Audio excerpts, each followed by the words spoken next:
இதுதான் காரணம். இது என்ன பண்ணுறதுன்னா வந்தோம் நாங்கள், அதனால தான் கற்றுக்கணும் எல்லாரும்.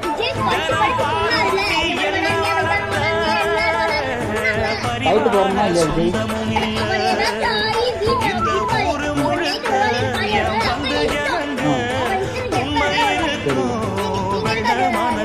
விஜய் பார்க்கணும்னா பால் சின்ன குழந்தை எல்லாம் கிட்ட போச்சுல.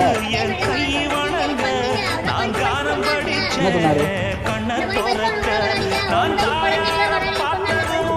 ஆமா சரி வந்துட்டாங்கல்ல, வந்தவங்களுக்கு கட்சியிலேருந்து ஏதாச்சும் ஒன்று பண்ணி தண்ணி பாட்டில் அதெல்லாம் கொடுத்துருக்கலாம். லேட்டாக வந்தப்போ கொஞ்சம் பார்த்து கேப்ல எதுவும் தெரிவிக்கலாம். அதையும் சொல்லலை. போலீஸ் பாதுகாத்துட்டா இல்லையா?